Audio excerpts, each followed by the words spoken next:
Kick తెలంగాణలో ఏర్లై పారిన మద్యం ఒక్క రోజులోనే 125 కోట్ల లిక్కర్ సేల్స్. కానీ ఒక ప్రభుత్వానికి హ్యాట్సప్ చేయాలి, ఎందుకంటే లిక్కర్ కొరత రానియరు ఎప్పుడు కూడా. ఈ స్టాక్ లేదు, మద్యం అయిపోయింది. సర్కారు దవాఖానలో సూది మందు గోలి మందు అన్న దొరకదు, కానీ వైన్స్ లో మాత్రం టంచన్గా ఆ టైంకు ఎంత ఉంచాలో స్టాక్ అంత ఉంచుతారు. ఆ విషయంలో ఉన్న శ్రద్ధ ప్రభుత్వ దవాఖానల విషయంలో కానీ ప్రభుత్వ పాఠశాలల విషయంలో డాక్టర్ లేకపోయినా సరే ఏది దవాఖానలా ఈ వైన్స్ మాత్రం టంచన్గా.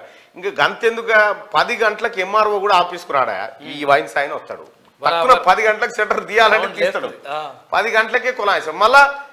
మళ్ళీ ఎక్కువ ఓవర్ టైం డ్యూటీలు కూడా చేస్తుంటాడు, గంట ఎక్కువనే. వైన్ షాపుల డ్యూటీ కూడా ఎట్లుంటది అనుకున్నావు, 10 కాగానే జర్ర కూస్తాడు షట్టర్, జర్ర కూగానే చప్పు చుట్టుపక్కల బాయ్ బాయ్ బాయ్ వచ్చేటోళ్ళు వస్తారు అన్నట్టు, వచ్చి తీసుకొని పోతారు. ఇంకా జర్ర గుంచుతారు, ఇంకా జర్ర గుంజగానే కీ కీ కీ కీ అని బండి వస్తుంది. ఆ బండి వస్తుంది ఏది పోలీసు వాళ్ళ బండి వస్తుంది, దాని ముంగడ తిరిగిపోతూ ఉంటుంది. వాళ్ళు చూస్తుండగానే కొంత వ్యవహారం జరుగుతూనే ఉంటుంది. ఆఖరికి షట్టర్ కిందికి పెట్టినాక కింద చేయి పెట్టే సందు ఉంటుంది ఇంకోటి, ఆ సందు దాకా వర్కౌట్ చేస్తూ ఉంటారు. వెనక డోర్ ఉంటుంది. బంద్ అయిన తమ్మి ఇంటికి పోయి ఇంటికాడ చెప్తా ఇంటికాడ నుంచి తెచ్చుకో, ఇంకో వ్యవస్థ నడుస్తూ ఉంటుంది అన్నట్టు ఇంటికాడ. ఈ రకంగా వైన్స్ల సమయ పాలన, వైన్స్లు టైం ఫంక్చువాలిటీ అంటే వైన్స్లకు అంతే, వాళ్ళని మించిన టైం మెయింటైన్ ఎవరు చేయడు ఈ భూమి మీద. కరెక్ట్గా తెలంగాణ రాష్ట్రంలో వైన్స్ 10 గంటలకు టెన్షన్గా తెరుస్తారు, మళ్ళీ అంతే సమయ పాలన ఉంటుంది. అది గొప్పతనం. 10 నిమిషాలు ముందు తీస్తారు, ఇంకో గంట లేట్ అయినా పోగలుగుతారు. ఎంఆర్ఓ 10 గంటలకు డ్యూటీ అయితే 12:30కు 1ంటికి వస్తూ ఉంటాడు ఆఫీస్కు. అట్లుంటుంది. ఒక్క రోజులోనే 125 కోట్ల లిక్కర్ సేల్స్. ఇదంతా చూసి ఏమనుకుంటారంటే నా పాలు కూడా ఉంది కదా అందులో షేర్, ఈ 125 కోట్లలో నాది కూడా ఉంది మనది కూడా ఉంది అనుకుంటారు. గర్వంగా ఫీల్ అవుతుంటాడు. చేయగలిగిన మేమంతా. గప్పట్లో ఒక ఆయన ఉండేగా రమేష్, ఎవరో ఆయన పేరేదో ఉండేగా లిక్కర్ పంపులు తాగోతుల సంఘం రాష్ట్ర అధ్యక్షుడు, ప్రధాన కార్యదర్శి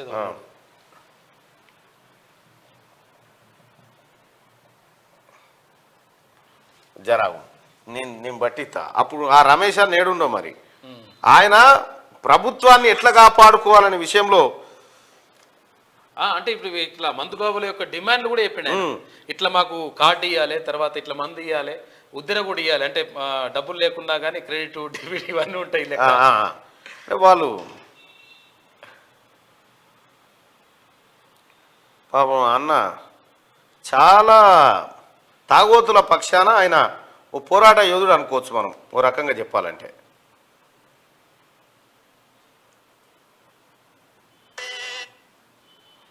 రమేష్ ఆయన పేరు.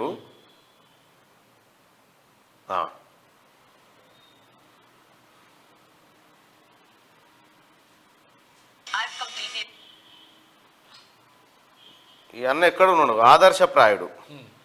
నిజంగా అంటే వాళ్ళ డిమాండ్లని గట్టిగా చెప్తున్నాడు. అడిగినోడు లేడు వాళ్ళ గురించి. లీడర్ అంటే అట్లుండాలి. తను నమ్ముకున్న జాతి కోసం రమేష్ అన్న ఎంత దండాడుతాడో ఒకసారి చూద్దాం.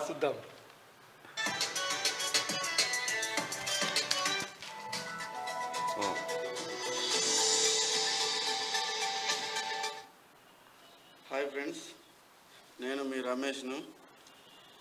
ఈరోజు ఉదయం పెద్దపల్లి జిల్లా తాగుబోతు సంఘం నన్ను తమ కార్యదర్శిగా నియమించారు. అయితే నాకు చాలా సంతోషంగా ఉంది. ఇప్పుడు తాగుబోతులకు నేను చెప్పే శుభవార్త ఏంటిదంటే, నెక్స్ట్ మంత్ 5, 6, 7 ఈ 3 తారీఖు మూడు రోజులల్లో ఈరోజు ఉదయం జరిగిన చర్చలల్లో ఏం చెప్పినామంటే, వైన్ షాప్ కానీ బెల్ట్ షాప్ కానీ ఎక్కడికి వెళ్ళినా కానీ తాగుబోతులకు గుర్తింపు లేదు కాబట్టి కావాలి అని చెప్పి చర్చ జరిగింది. దాని గురించి నన్ను ఉత్తమ కార్యదర్శిగా నియమించారు.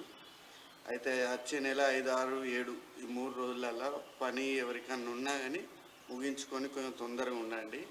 160 మంది గవర్నమెంట్ ఎంప్లాయీస్ వస్తారు. అప్పుడు ఇంటికి వచ్చిన తర్వాత ఎవరు తాగుబోతులు ఎవరున్నారో వాళ్ళను తెలుసుకొని వాళ్ళ ఆధార్ కార్డు 2 ఫోటోలు తీసుకుంటారు. మంత్ ఎండింగ్లో మనకు కార్డు వస్తుంది. ఒక సైడు సింహం ఉంటుంది, ఒక సైడ్ ఫుల్ బాటిల్ ఉంటుంది, మెన్షన్ హౌస్ ఫుల్ బాటిల్, మధ్యలో చికెన్ పీస్ ఉంటుంది. ఆ కార్డు పట్టుకొని మనం ఎక్కడికి వెళ్ళినా అది మన హెల్త్ కార్డ్ అదే ఏటీఎం కార్డ్ అంతా అదే మనం ఎక్కడికి వెళ్ళినా 35% డిస్కౌంట్ ఉంటుంది అది కాబట్టి మనం లాస్ట్ 31st మనం 480 కోట్ల ఆదాయం గవర్నమెంట్కు సమకూర్చినాం మనం. నెక్స్ట్ 31st 900 కోట్లు క్రాస్ చేయాలని డిమాండ్ని ఈరోజు మార్నింగ్ దాన్ని మనం క్రాస్ చేద్దాం. మనతో అయితే తాగుబోతులతోటి కానీ పని ఏది లేదు, అంతే, మనం ట్రై చేద్దాం. ఇది రమేష్ అన్న ఆకాంక్ష. ఆయనను ఉత్తమ కార్యదర్శి ఎన్నుకురట తాగుబోతుల సంఘానికి. పోయినసారి 31st మనం 400 కోట్లు దాగి ప్రభుత్వానికి సమకూర్చింది. ఈసారి 900 పెట్టుకుందాం టార్గెట్ అంటుడు. ఇగో ఇట్లా నిబద్ధత పట్టుదల అంటే ఇట్లుండాలి. ఇటువంటి ఇది కేసీఆర్ ప్రభుత్వంలో అంతెందుకు తెలంగాణ మోనాడు పోయి కరోనా టైంలో హాస్పిటల్ ఎప్పుడు వైన్స్లు ఎప్పుడు తీస్తారు సార్ అని టక్కున పొద్దుగాల 6 గంటల 1-2 గంటలు తీస్తారండి అనగానే అప్పుడు చేతనైన కాడికి ఇట్లా పట్టుకొని పోతామంటే మైక్ పెట్టాం.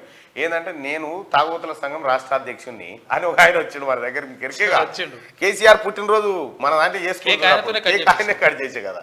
సో ఆ రకంగా తాగుబోతులకు సంబంధించినటువంటి గుర్తింపు కార్డుల డిమాండ్ తెర మీదకి వస్తా ఉంది. చాలా డిమాండ్లు ఉన్నాయి. కానీ గడిచిన 3 రోజుల్లో 658 కోట్లు, 3000 మందిపై డ్రంక్ అండ్ డ్రైవ్ కేసులు. ఒక్క హైదరాబాద్ కమిషనరేట్ లో 1500 మంది. స్పెషల్ డ్రైవ్ లో పోలీసులకు చిక్కిన వైనం. మరోవైపు భారీగా పెరిగిన మాంసం విక్రయాలు. ఆదివారం ఒక్కరోజే 4.5 లక్షల కేజీల చికెన్ సేల్. దుమ్ము దులిపేసిన ఆన్లైన్ ఫుడ్ డెలివరీ సంస్థలు. ప్రతి నిమిషానికి 1244 బిర్యానీ ఆర్డర్లు వచ్చినాయట. గంటకు 1722 యూనిట్ల కండోమ్స్ డెలివరీ అయినాయట. ఇక చూసుకో. కొత్త సంవత్సరం వేడుకల నేపథ్యంలో తెలంగాణ వ్యాప్తంగా మద్యం ఏర్లై పారింది. 1 కాదు 2 కాదు, ఏకంగా గత 3 రోజుల్లో 658 కోట్ల మద్యం అమ్మకాలు జరిగాయంటే అతిశయోక్తి కాదు. నిజానికి తెలంగాణలో ఏ పండుగ అయినా పబ్ అయినా సుక్కా ముక్క తప్పనిసరి. అలాంటిది ఇక డిసెంబర్ 31 అంటే మరో లేవలని చెప్పాలి. దీనికి తోడు ఈసారి డిసెంబర్ 31 ఆదివారం కావడంతో మధ్యాహ్నం నుంచే వైన్స్ వద్ద భారీ రద్దీ నెలకొంది. ముఖ్యంగా యువత న్యూ ఇయర్ వేడుకలకు ఘనంగా జరుపుకున్నారు. బీర్లతో పాటు హార్డును కూడా వైన్ షాప్ నిర్వాహకులు భారీగా విక్రయించారు. ఇదే సమయంలో మద్యం తాగి వాహనాలు నడిపిన వారిపైన భారీగా కేసులు నమోదు కావడం గమనార్హం. కొత్త సంవత్సరం వచ్చినంత మాత్రాన జీవితాల్లో ఏం మార్పు వస్తుందో ఏమో కానీ ఈ న్యూ ఇయర్ వేడుకల పేరుతో కోట్ల రూపాయలు వృధాగా ఖర్చయ్యాయని చెప్పాలి. కొంతమంది ఈ న్యూ ఇయర్ వేడుకలను లిమిట్ లో ఉండి బాగా ఎంజాయ్ చేయగా మరికొంతమంది మాత్రం తప్పతాగి పోలీసులకు అడ్డంగా బుక్కయ్యారు. ఇదే సమయంలో గత 2 రోజుల్లో మాంసం విక్రయాలు సైతం ఊపందుకోవడం గమనార్హం. 3 రోజుల్లో 658 కోట్ల మద్యం విక్రయాలు జరిగినాయట. ఇక వైన్ షాపులకు కూడా ఏ వాస్తు అక్కర్లేదు. ఏ పొలంలోనన్నా పెట్టు బేషుగ్గా నడుస్తూ ఉంటుంది. అసలు ఏ పూజా కార్యక్రమం, ఇది ఈశాన్యం నైరుతి ఈ కౌంటర్ ఇక్కడ ఉండాలి ఏం అక్కర్లేదు. వైన్ షాప్ ఏడ పెట్టినా నడవ బైసా అడిగో వాస్తు గీస్తు లేనిది ఒకే ఒక్క సంస్థ అది.